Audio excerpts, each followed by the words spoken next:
Let's face it, family sedans are boring. However, some car companies are looking to change that notion. Mazda did exactly that when the company first introduced the 6, a replacement for the 626 back in 2003.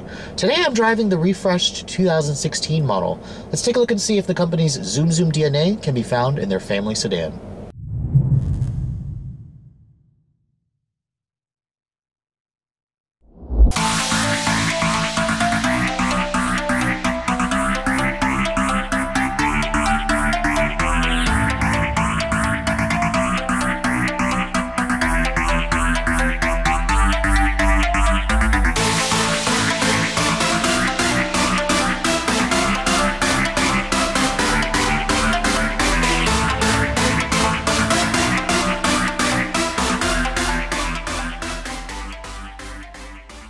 Now, as one of the most popular segments here in the United States, Mazda realized they needed a product that could steal sales from stalwart players like the Honda Accord, Toyota Camry, and Nissan Altima, which is why the company introduced the Mazda6 name all the way back in 2002 as a replacement for the 626. Now, when the 6 first came out, it was a little bit smaller than the mainstream competitors. It was a lot more sporty to drive. It offered a variety of body styles. You could choose it as a sedan, a hatchback, and a wagon.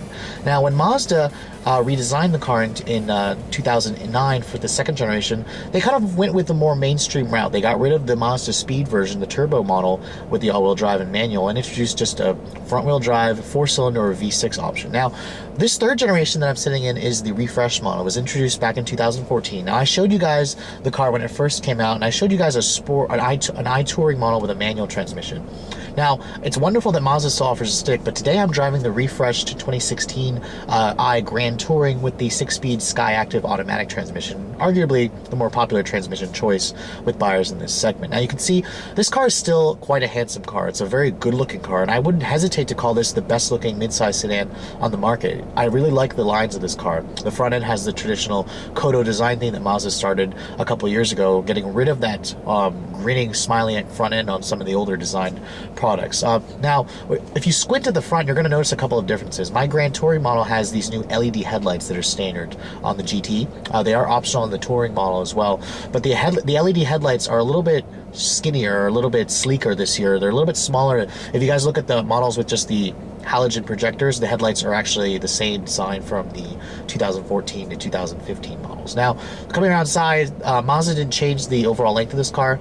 It's still about 192 inches long, 111-inch wheelbase. These 19-inch dark finish wheels are specific to my Grand Touring model, and they really look good. They fill out the wheel wells beautifully, and it gives this car a really aggressive stance. Now, coming around back, this car has standard dual exhaust outlets, even on the base Sport model. Speaking of the trims, you can get it in Sport, Touring, and Grand Touring. The taillights are LED on the Grand Touring and up, and overall I think the design looks sleek. I see some influences of maybe some British cars, some Jag, or even Lexus GS in the back. It's a very stylish car that will certainly turn heads.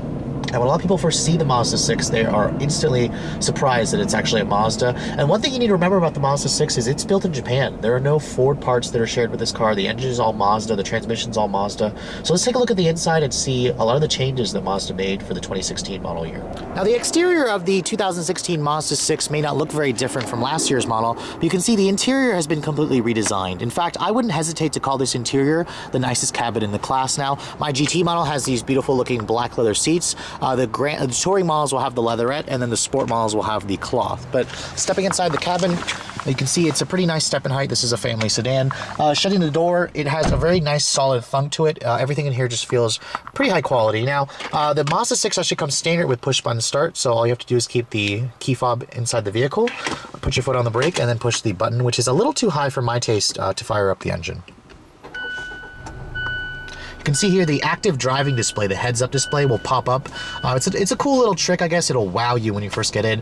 Now, honestly, I'm not really a fan of the fact that it's on a separate screen. The plexiglass looks a little bit cheap, and you kind of have to refocus your eyes when you're looking at the display and then looking at the road. So I'm not really too much of a fan of that. But anyways, the rest of this interior, I'm a really big fan of. The old Mazda 6 had a very plain looking cabin and very dated tech interface. You can see Mazda has their new 7-inch LCD screen here, which looks like a tablet. It doesn't look as tacked on as like a Mercedes CLA or the Mazda 3. It's a little bit more integrated, but it does not rise or lower. It stays right there.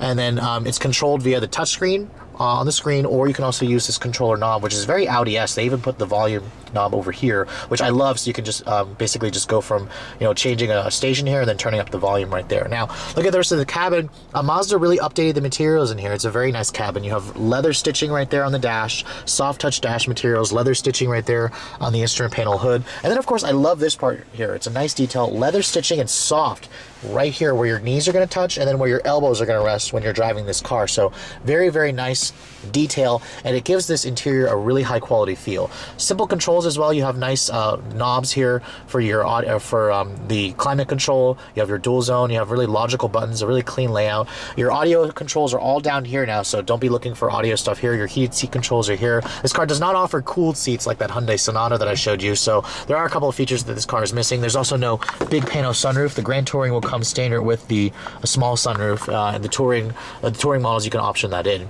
Now, looking at the infotainment display here, when you go back to the home screen, you can see this is Mazda's new layout here for their display. It's a really nice, easy, logical system. And when you go to applications here, you know, you can look at, this car has HD radio, it has a fuel economy monitor, maintenance.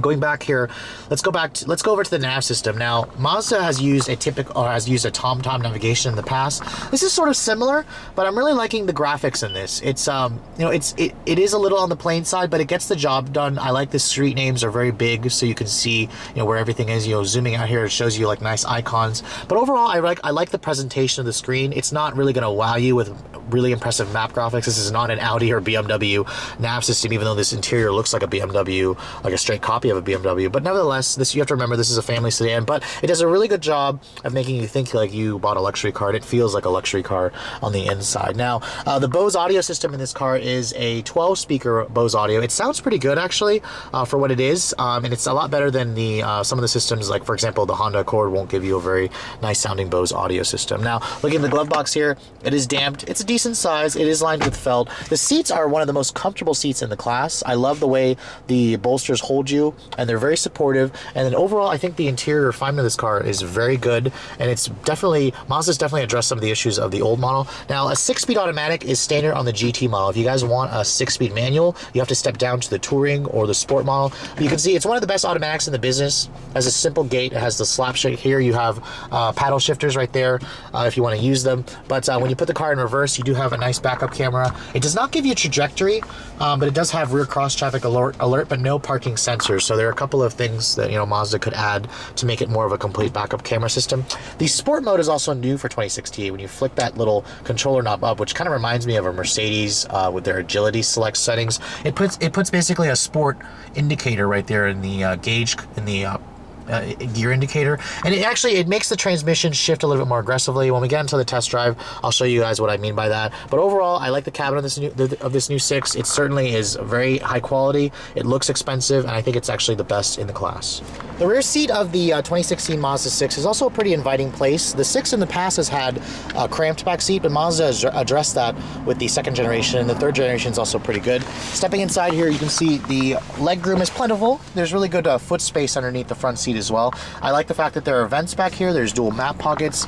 There is a nice armrest right here with cup holders, and the seats do fold down 60/40 to give you that practicality. In regards to the materials in the back, they are the same soft touch as the front seats with more leather stitching right there where your elbows are going to rest. Looking at the trunk capacity, you can see the Mazda 6 has a pretty big trunk, really nice opening. There are hinges, the gooseneck hinges as opposed to the actual struts that some of the manufacturers use, but it won't crush your cargo because there's a cutout for them. You're looking at about just under 15 cubic feet of space, which is a good amount. You can see here the seats do fold down 60/40, and then if you look underneath the floorboard here, Mazda still gives you a temporary spare tire.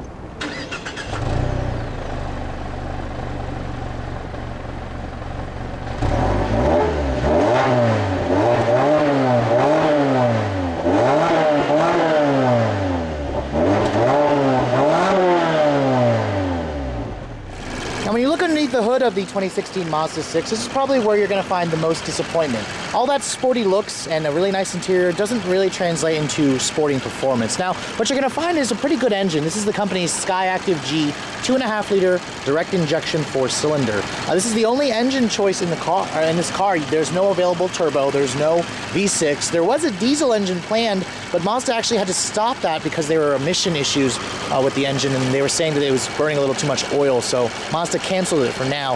The numbers are decent: 184 horsepower and 185 foot-pounds of torque, about class competitive. Really, it's the fuel economy that Mazda's been stressing. That's what the Sky Active is supposed to imply. It basically means the car has a very high compression ratio. It has a special header to aid with emissions. And this car is rated to get 28 in the city and 40 on the highway, especially my tester, because it's got the IE loop regenerative braking, which this car almost stores kinetic energy like a hybrid, so it powers the accessories. That's how it gets the 40 mpg, which is excellent numbers for a family sedan, a mid-sized family sedan. A compact car usually gets those numbers. Now, if you guys don't have the IE loop, which is only on the Grand Touring, the number's gonna fall a little bit to about 25, 37. Still really great numbers. This car only comes with front-wheel drive. You can get it with either a 6-speed manual or that 6-speed automatic that my tester has. Let's get out on the road and see how it all works together, shall we?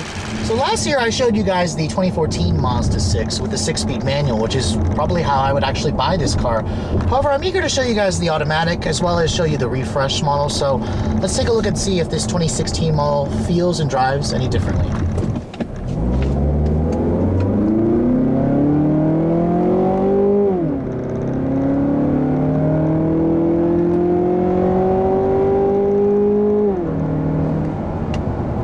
Now, one thing about this Mazda 6 is it's not going to win very many drag races. The 2.5 liter Sky Active 4-cylinder, it's a good engine. It's a good mainstream engine. It gets really good gas mileage, and you know it does make a decent sound. But really, this car's acceleration will definitely be a little bit on the slow side for a lot of enthusiasts, especially those who are attracted to the look of this car. Now, that's not to say it's a bad thing. For about 80% or 90% of people, you'll probably think the car has enough power, but really, I'm stressing the fact that there's no upgrade engine on this car, and really I'm stressing that because the 6 isn't really the mainstream kind of car that a Camry or an Accord will ever be. It's really designed to be something different. I mean, the look of the car is stunning, to be honest. When it goes down the road with those LED daytime running lights on this GT model, the car is a real looker and it turns heads, and it really needs the performance to back that up. Now, the rest of the driving dynamics for this car are really good. In typical Mazda fashion, the steering is excellent. It's really heavy, it has good feel, it's super precise. This car definitely shrinks. It feels like you're driving around a Mazda 3. And even these 19-inch wheels, they look good, and they really give this car the grip they need. And you know, the ride quality of this car is also not bad. People have complained that the 6 is on the stiffer side, but honestly, I don't think it's that stiff. I think the ride is nice and firm. It's controlled. The road noise is a little bit elevated, and you do have to hear that 4-cylinder making all those noises when you put your foot down. But nonetheless, I think this car's interior is pretty refined. Those of you who want a little bit more of a quieter ride, may prefer the Sonata, may prefer the Camry, may prefer the Accord.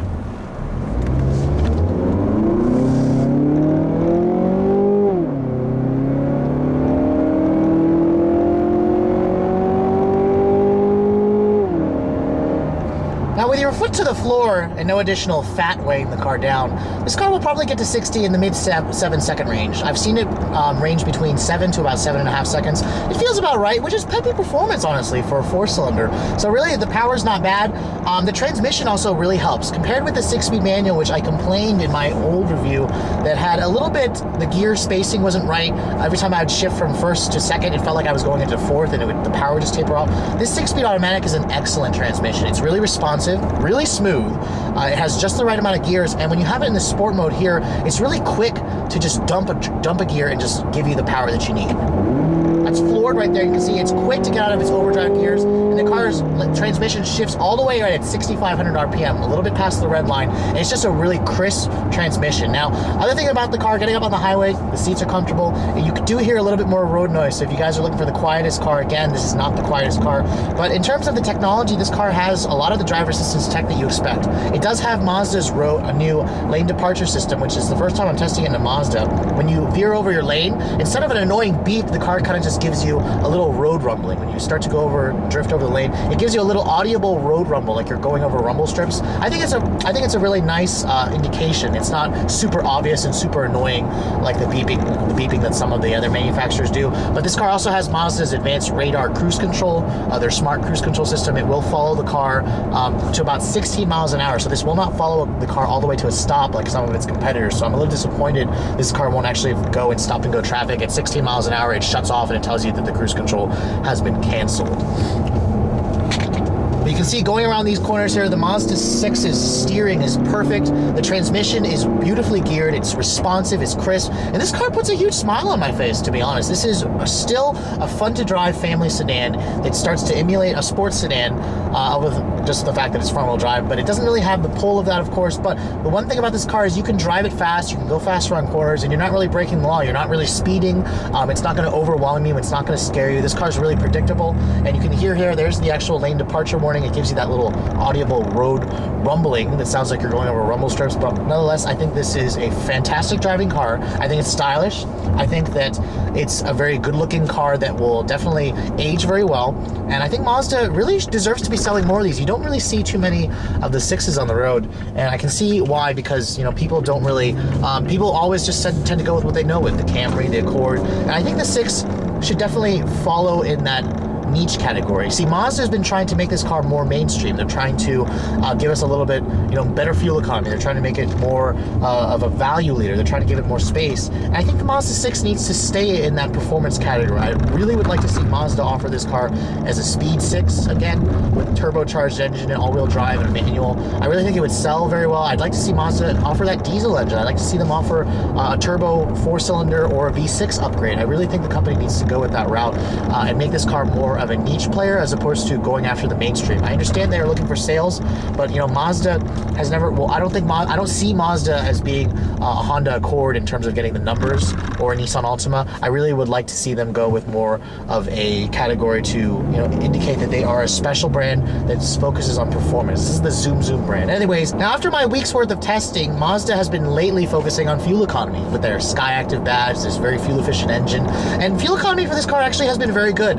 In my mostly city drive routes, I've averaged about 24 miles to the gallon, which is, you know, less than what the EPA rates it at, but I've got a heavy foot, and honestly, I was pretty impressed with the 24 mile per gallon rating. Now on the highway, I did take this on a highway trip. It got about 35 miles to the gallon at the most. I did push it to about 37, but I never really got to that 40 mpg mark that Mazda touts. But those of you who with a little bit more of a less aggressive right foot will definitely be able to get closer to that EPA numbers. Now regarding the price of this car, the Mazda 6 is also a great value. This car starts at about $21,500 for the base sport model with a manual transmission, which makes it cheaper than most of its competitors simply because of the manual. If you guys want an automatic, it's like another $1,100 more, so that puts it more in line with its competitors. Now, my particular Grand Touring model starts at about $30,000, a little over 30 grand. It'll give you a lot of features like the LED headlights, the Bose audio, navigation, the real leather and heated seats. This particular one has the tech package, which rolls in the advanced radar cruise control, the IE loop regenerative braking, and then the lane departure warning, and then the City Smart brake support, where this car will actually hit the brakes for you if it sees that you're not going to actually hit the brakes and you're following too closely. So it'll actively hit the brakes and keep you from, or at least try to keep you from getting into a collision. That's about $2,000 more. So all in, my Tesla is about $33,000, a little over 33 grand, which is a really good value. It's about $2 grand cheaper than a fully loaded Accord V6. A Fusion 2-liter turbo is more expensive. The Sonata is even more expensive than this. Of course, all of those vehicles have the upgrade engine. So if you look at the base engine, the Mazda 6 is a little bit more expensive, but honestly, for the way this car looks, the way it drives, the way the interior looks, I think it's worth the money. I still think this is one of the best family sedans on the market. I think it will be the top player as soon as Mazda introduces an up-level engine or a diesel engine like they promised. Anyways, if you guys are looking to see the latest cars I'm testing, make sure you follow me on Instagram, like us on Facebook, keep subscribing to the YouTube channel so I can keep giving you more reviews. Thanks so much for watching, guys. I'll catch you all in the next video.